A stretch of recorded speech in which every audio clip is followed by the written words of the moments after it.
call for Black Americans to have a lower vaccine cutoff because often we are getting underlying conditions at much earlier ages than our white American counterparts.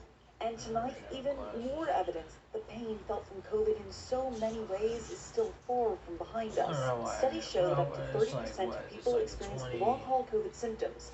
Dr. Anthony Fauci announcing a new national study will look at causes and treatments. What does the spectrum of recovery from this infection look like across all the entire population? Social network. Young individuals, middle-aged, elderly.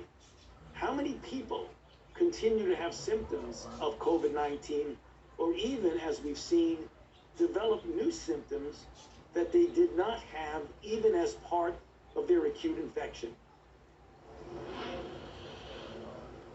And Wolf, as we continue to discuss the threats posed by new variants, Moderna has announced that it is working to improve the efficacy of its vaccine against the variant first detected in South Africa.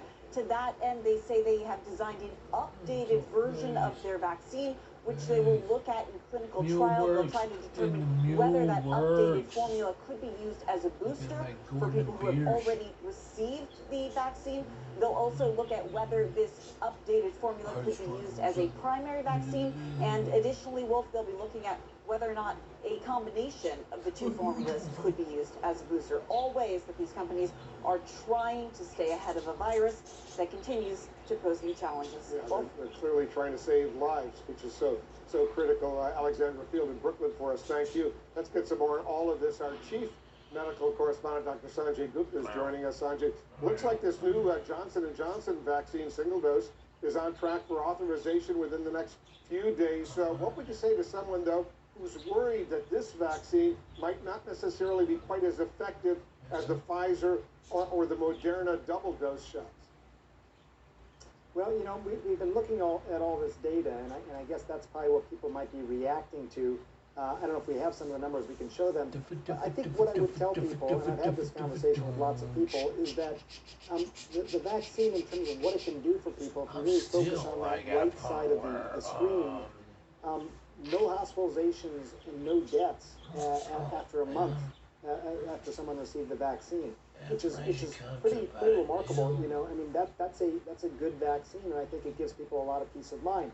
The left side of the screen does sort of paint this picture that there is some efficacy fade in response to the variants. So in places like South Africa, where the variants made up the majority of the cases, you see that the vaccine didn't work as well there. I think what I would say is this, Wolf. For the time being, you know, because demand is outstripping supply, you want to get the vaccine that you can get. But it may be one of these things where the recommendations are that people who are less likely to get severely ill, people under the age of 60, for example, may be better candidates for the Johnson & Johnson vaccine. People who are less likely to be able to follow up for a second shot because they're transients, they're not in one location very long, they may be better candidates for the Johnson & Johnson vaccine. So we've got to be thoughtful about it. We're not at that point yet because, again, the demand is higher than supply.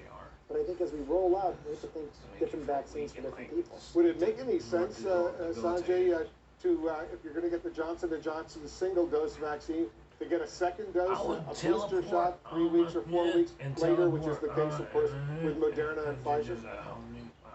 Well, you know, that exact question, that trial is being done now. Well, they started, Johnson & Johnson started this trial back in November of last year, basically adding in a second shot. And I can tell you that if you look at the immunity from this vaccine, it increases steadily. So at 28 days, it seems better than 14 days. When you get to around 2 months, that's when it starts to plateau.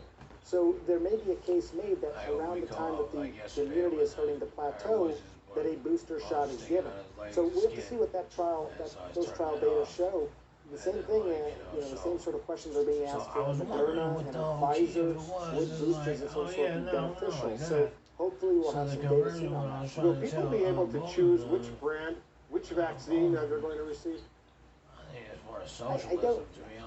For now, you know, I don't think so. Again, this is one of the most common questions we're getting. I mean, because it gets back to this demand and supply issue. Right now, I think when it's your turn for the vaccine that's available there, you should take that vaccine. We need to get as many people vaccinated as possible.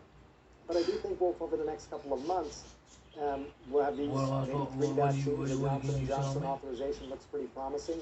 There may be other vaccines as well, and they may serve particular roles. Some may be better for younger people, some for older people, depending on the vaccine and depending on if it's one shot or two shots. So right now, I don't think you really are going to have much choice, but overall, I think we need to be more thoughtful about which vaccine is best for whom. I heard Dr. Anthony Fauci earlier today at the White House COVID briefing, and he offered some pretty alarming information. I'm sure you heard it as well, Sanjay. Some people with mild or moderate COVID cases have symptoms that actually linger and linger, and I know you've been doing a lot of reporting on this for months. For several months, even if they never wind up in a hospital. Do we know if these vaccines will prevent the chronic, long-term, long-haul disease, as a lot of people are calling it? And I'm not going to pay $40 to go to urgent care. We don't know for sure. Well, but, the thing about these long-hauler type studies is that they take a long time to actually happen because you got to follow people for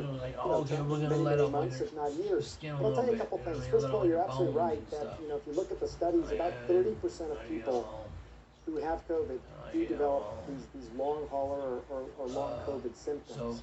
30%.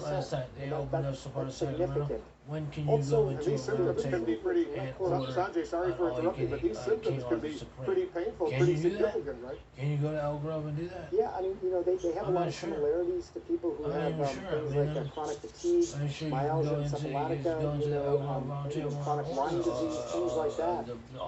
So they can be very significant. Brain fog, headaches, persistent symptoms. But I think what struck me in our reporting was that I thought there would be a correlation between the severity of your initial symptoms and the likelihood of having long-hauling symptoms. And that doesn't appear to be the case, and I think that's part of the point that Dr. Fauci was making today.